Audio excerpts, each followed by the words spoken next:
nous prions pour la parole de ce matin.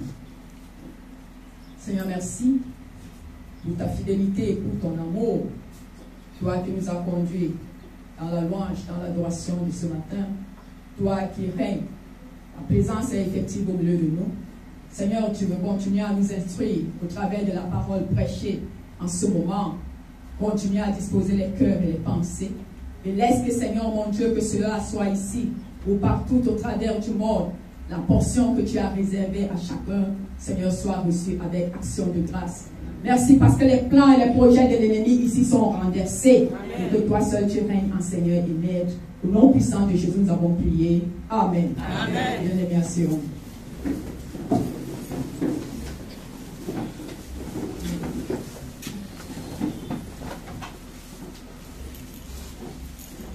Alléluia. Amen. Je veux un grand cri de joie en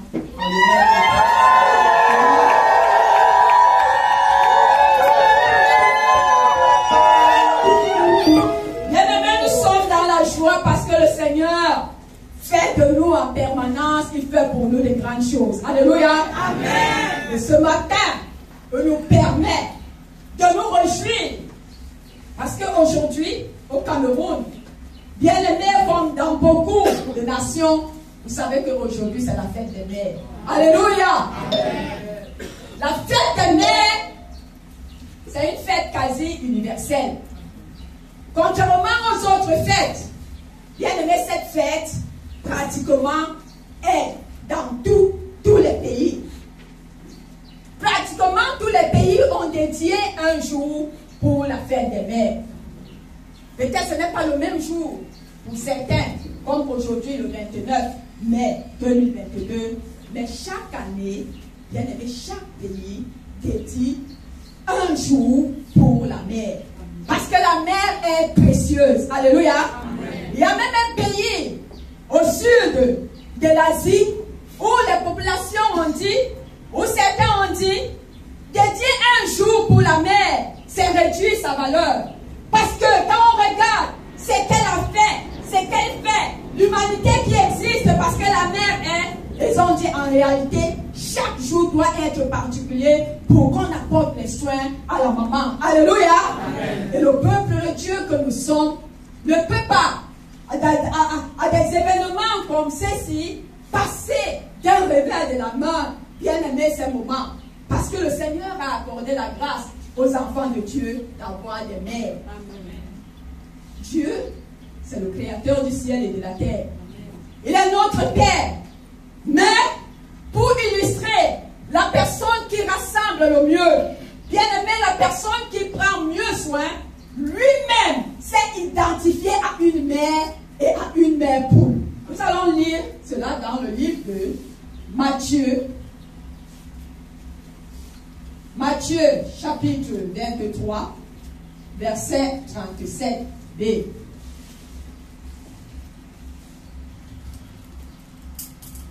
Matthieu chapitre 23, verset 37b.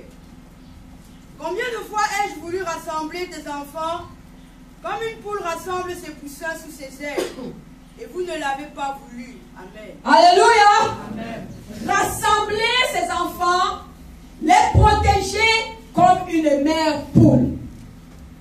Donc nous voyons que une mère est précieuse, une mère est honorable, bien aimée, une mère rassemble. Alléluia. Amen. Dans la parole de Dieu, le Seigneur nous a donné l'exemple de plusieurs mères.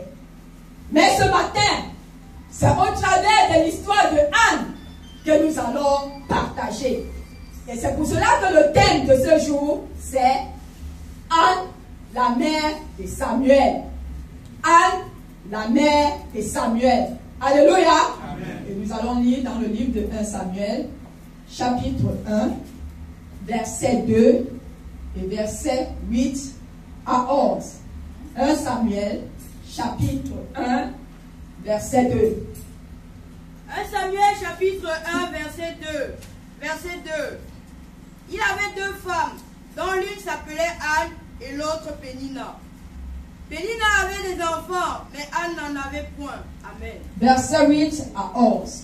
Verset 8 à 11, verset 8. Elkana, son mari, lui disait, Anne, pourquoi pleures-tu et ne manges-tu pas? Pourquoi ton cœur est-il attristé? Est-ce que je ne vaux pas pour toi mieux que 10 fils? 9. Anne se leva, après que l'on eut mangé, et puis à Silo.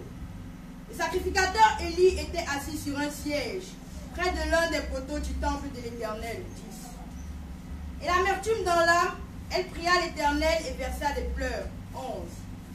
Elle fit un vœu en disant, Éternel des armées, si tu daignes regarder l'affliction de ta servante, si tu te souviens de moi et n'oublies point ta servante, et si tu donnes à ta servante un enfant mâle, je le consacrerai à l'Éternel tous les jours de ta vie, et le rasoir ne passera point sur sa tête. Amen. Amen. Bien-aimé, à la base, Anne n'avait pas d'enfant. Et dans les versets que nous venons de lire, elle va s'approcher de Dieu par une prière et par un vœu. Elle va remettre sa cause entre les mains du Seigneur pour qu'elle puisse avoir un enfant mâle. Au milieu de ces deux phases, Anne fait ressortir les qualités d'une mère. Alléluia. Amen. Nous avons dit qu'une mère est précieuse. Bien-aimé, dans la maison de Anne, il y avait les enfants. Ce n'étaient pas ses enfants.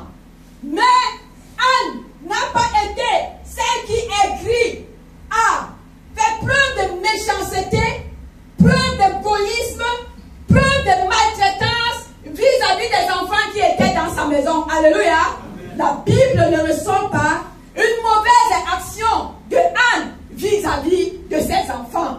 Parce qu'une mère regarde pas seulement ce qu'elle a engendré, mais ceux qui sont aussi autour d'elle. Et quand nous parlons de la mère ce matin, et que nous parlons des enfants, bien aimés, nous parlons des enfants charnels et spirituels. Alléluia. Amen. Parce que nous ne devons pas rester dans l'idée que non, sorti seulement de mes entrailles. Donc Anne n'avait pas ce cœur mauvais. Anne n'était pas une femme de querelle, une femme de problème dans son foyer. Dans ce verset que nous venons de lire, nous voyons que c'était une femme qui était calme. Bien-aimée, Anne n'avait pas d'enfant à la base. Elle était dans un foyer. Et elle n'a pas abandonné son foyer parce qu'elle n'accouche pas. Bien-aimée, elle ne s'est pas détournée de son mari parce qu'elle n'avait pas d'enfant. C'était une femme qui avait preuve de patience, qui avait preuve de persévérance, qui a fait preuve de foi et d'engagement au devant de la face du Seigneur. C'est pour cela que chaque année, où il y avait le sacrifice annuel, Anne était présente. Alléluia. Bien-aimés, au milieu de ces versets que nous venons de lire, la Bible nous dit ici que, à un moment donné, Elkana, qui était le mari de Anne, a posé une question à Anne. Mais avant de poser cette question, il aimait, la Bible nous montre et nous dit ici, Elkana aimait sa femme. Parfois nous disons que l'amour ne s'explique pas. Mais je voudrais vous dire ce matin, bien-aimé, le bon comportement, la bonne attitude, un bon cœur, favorise et entretient de manière permanente l'amour. Alléluia. Amen. Elkana aimait Anne. Et il dit à Anne, au verset 8, ici, que je vais lire, est-ce que je ne vaux pas pour toi mieux que 10 fils? Est-ce que je ne vaux pas pour toi mieux que 10 fils? Bien-aimé, certes, Elkana agissait comme un enfant vis-à-vis de Anne. Parce que un enfant, il y a des besoins, certains besoins qui peuvent être comblés par un enfant auprès de sa mère. Certainement, Elkana les comblait. Mais dans ces expressions, nous allons voir aussi que Anne s'occupait de Elkana comme si elle s'occupait de 10 fils. Alléluia. Amen. Ça veut dire que c'était une femme engagée, c'était une femme qui travaillait, c'était une femme qui était attentionnée, parce qu'une bonne mère, voilà les qualités d'une mère. Quand l'enfant se lève, de quoi a-t-il besoin? Et la vie de Elkana était rayonnante. Bien aimé, c'est pour cela que il dit ici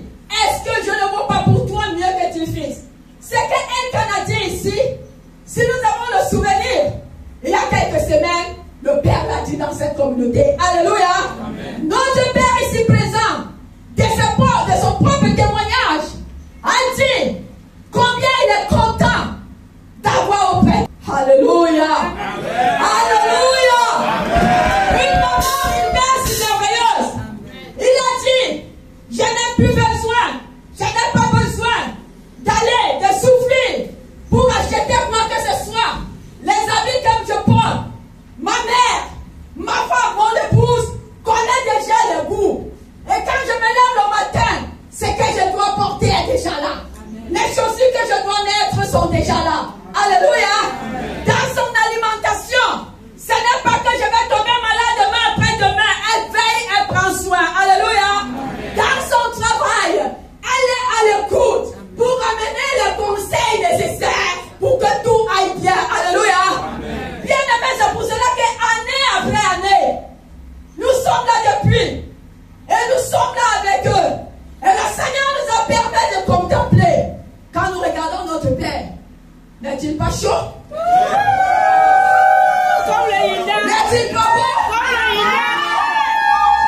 N'est-il pas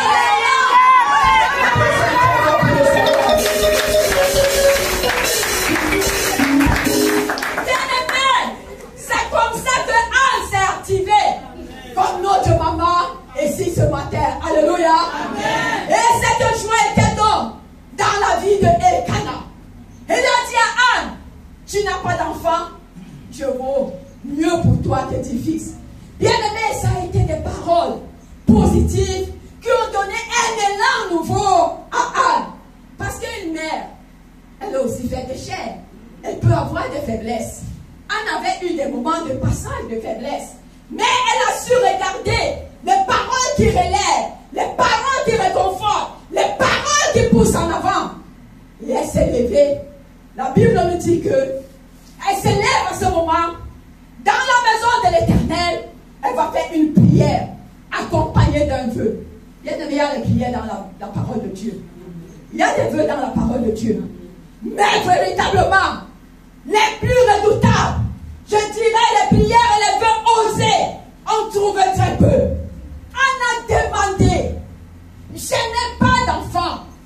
Seigneur, tu m'accordes un enfant mâle, je te l'aurai. Elle n'a pas demandé 10, 5, pour rester avec 4 et donner 1. Je veux un enfant mâle, mais cet enfant mâle que tu me donnes, je le remets entre tes mains. Alléluia. Bien-aimé, c'était un cœur de mère. Parce que être consacré à l'Éternel, au service de l'Éternel, c'est que Samuel, qui devait être son fils, devait être au service des autres. Il devait être au service des enfants. Il devait être au service des pères et des mères. Et les mamans, personne ne pouvait dire je n'ai pas accouché parce que Samuel était là pour lui dire je suis ton fils. Alléluia. Voilà ce que Anne a fait. Ma joie, c'est d'avoir engendré la joie des entrailles. Mais ma joie sera plus grande encore de voir que cet enfant réconcilie les autres avec Dieu, apporte le sourire aux autres. Bien-aimé n'a pas demandé pour se vanter, pour montrer que moi aussi. Alléluia. Amen. Cette femme a fait ce vœu au devant de la face du Seigneur. Et nous voyons ce que le Seigneur va accomplir. Nous lisons dans le livre de 1 Samuel, chapitre 1, versets 17 à 18. 1 Samuel chapitre 1, verset 17 à 18. Verset 17. Élie reprit la parole et dit, va en paix, et que le Dieu d'Israël exauce la prière que tu lui as adressée. 18. Elle dit, que ta servante trouve grâce à tes yeux. Et cette femme s'en alla. Elle mangea et son visage ne fut plus le même. Il y a aussi le verset 24. Verset 24. Quand elle eut sevré, elle le fit monter avec elle, et prit 3 taureaux, un épha de farine et une outre de vin. Elle le mena dans la maison de l'Éternel à Silo. L'enfant était encore tout jeune. Bien-aimé, le Seigneur ne résiste pas à de telles prières, à de telles demandes. La Bible dit ici que le serviteur de Dieu, Élie, qui était dans le temple ce jour,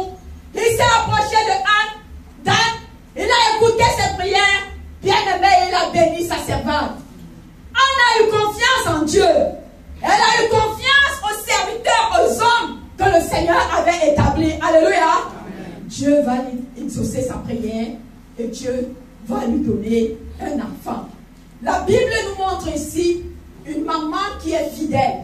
Une maman qui tient à sa parole. Une maman qui honore à ses engagements. Elle a dit au Seigneur, tu me donnes, je vais te le rendre. Quand elle a accouché, au verset 24, une fois que l'enfant est sévré, la Bible précise que l'enfant était encore tout jeune. Et elle va prendre cet enfant, elle va le conduire dans la maison de l'Éternel en préparant même encore une offrande en plus. Alléluia. L'enfant était encore tout jeune. Il avait besoin d'être éduqué, d'être encadré, d'être nourri. Il avait besoin d'attention et de soins. Anne a dit, la personne qui m'a donné cet enfant est le mieux placé pour éduquer cet enfant. Amen. Alléluia. Amen. Et dans la maison de l'Éternel, il y avait le serviteur de Dieu, Élie, qui devait encadrer cet enfant. Bien-aimés, nous n'avons pas à être troublés, à paniquer. C'est que le Seigneur nous a donné. Lorsque nous remettons entre ses mains, nous savons que c'est le lieu le plus sûr. Alléluia. Amen. Et la Bible nous montre ici pour terminer, c'est que cela a produit comme résultat. Anne a accepté cette séparation si douloureuse, de voir son enfant partir. Elle a accepté, mais elle savait que là, c'était là le véritable bonheur de cet enfant. Et le véritable bonheur même pour elle. Pour terminer, nous allons lire 1 Samuel, chapitre 2, verset 19. 1 Samuel chapitre 2, verset 19. Verset 19. Sa mère lui faisait chaque année une petite robe. Il la lui apportait en montant avec son mari pour offrir le sacrifice annuel. Amen. 1 Samuel chapitre 3, verset 19. 1 Samuel chapitre 3, verset 19. Samuel grandissait. L'Éternel était avec lui et il ne laissa tomber à terre aucune de ses paroles. Bien-aimé, quand Samuel est conduit dans la présence de Dieu, Anne a continué ce qu'elle faisait avant dans sa fidélité, où chaque année, pour le sacrifice annuel, il allait monter dans la présence de Dieu pour offrir des sacrifices. Et la Bible dit que c'est à ce moment, quand elle montait, qu'elle gardait quelque chose pour son enfant. Elle n'a pas perturbé l'éducation de l'enfant. Elle ne l'a pas troublé. Elle ne l'a pas accommodé aux choses du monde. Il était dans la présence de Dieu. Il était avec un serviteur de Dieu. Il était encadré comme il fallait. Et qu'est-ce qu'elle apporte à l'enfant comme cadeau? La Bible dit qu'elle apportait chaque année qu'elle montait une robe. Bien-aimée, la robe, signe de la paix, de ce pourquoi Samuel était dans la maison de Dieu. Un futur serviteur de Dieu. Un sacrificateur dans la maison de Dieu. Et cette tenue-là, c'était davantage pour lui rappeler, lui donner la joie d'être toujours au service de Dieu. Alléluia. Amen. Ce n'était pas n'importe quel cadeau. Et ça a travaillé. Ça a travaillé. Et le Seigneur travaillait. La Bible nous dit ici, au verset 19 du chapitre 3 que notre bien-aimée sœur Priscille a lu. Samuel grandissait. L'Éternel était avec lui et ne laissa tomber à terre aucune des paroles. Une mère qui a travaillé et le résultat a été glorieux. Alléluia. Amen. Cet homme est sorti. Cet enfant a grandi, il est devenu un homme bien-aimé. À aucun moment donné, le Seigneur n'a bougé à gauche ou à droite que Samuel. Tout ce qui vient est tombé, il était là toujours pour recevoir, bien-aimé, pour accepter et pour marcher de la manière dont le Seigneur voulait.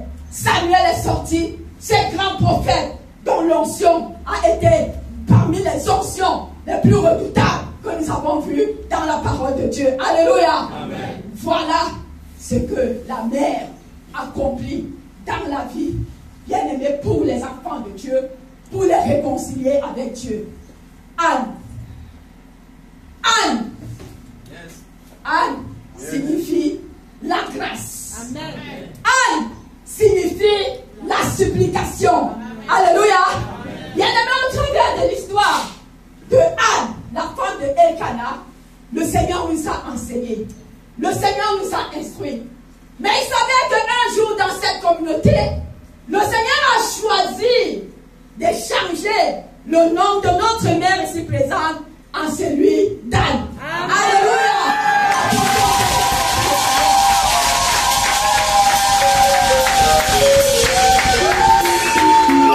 Anne de Elkanah, bien-aimée, a joué son rôle. Elle nous a montré. Anne de notre pasteur, depuis ce matin, nous sommes en train de repasser et nous n'allons jamais terminer. Alléluia. C'est qu'elle a accompli dans les vies. Bien-aimés, nous ne pouvons pas nous permettre de raconter son histoire, toute son histoire, parce qu'il y aurait toujours des volets qui vont nous échapper. Alléluia. Mais il y a des faits qui sont manifestes pour nous tous. Que cela soit ici, que cela soit au dehors, que cela soit au Cameroun, au Canada, en France, aux États-Unis, il y a des faits qui restent marquants, visibles et manifestes pour chacun de nous. Bien-aimés, la femme de Elkanah a engendré et elle a cousu une tenue pour permettre à son fils, dans la consécration au-devant de la face de Dieu, de regarder toujours au Seigneur. Amen. La maman a engendré une multitude. Alléluia. Amen. Alléluia. Nous sommes le produit de ses entrailles. Bien-aimé, la femme de Elkanah avait cousu chaque année une robe pour Samuel. Chaque jour, chaque instant, besoin ou pas besoin, notre maman ne cesse de coudre pour chacun de nous des robes spirituelles. Alléluia.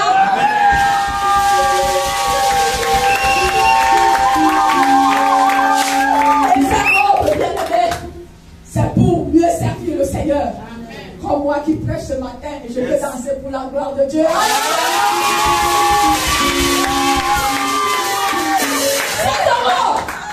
C'est pour que nous ne puissions pas oublier l'objet de notre existence.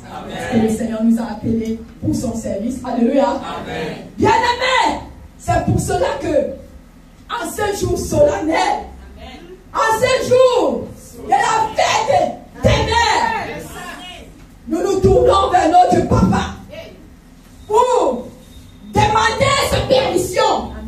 Papa, nous te supplions que tu nous accordes la grâce de dire quelques mots à notre maman ici présente. Quelques mots, parce que s'il fallait détailler, s'il fallait ressortir toutes les actions, toutes ces œuvres, bien aimés, ce serait une encyclopédie qui n'aura jamais de fin. Alléluia. C'est pour cela que nous avons dit quelques mots. Et nous voulons que ce soit par le frère Cédric qui soit le canal, le porte-parole de la communauté, de tous les enfants de Dieu au travers du monde qui ont cet impact, cette onction, cette gêne de notre maman en eux, et qu'ainsi nous soyons dans la joie, bien-aimés, d'être en ce lieu. Nous invitons donc le frère Cédric à se mettre debout, à s'avancer avec les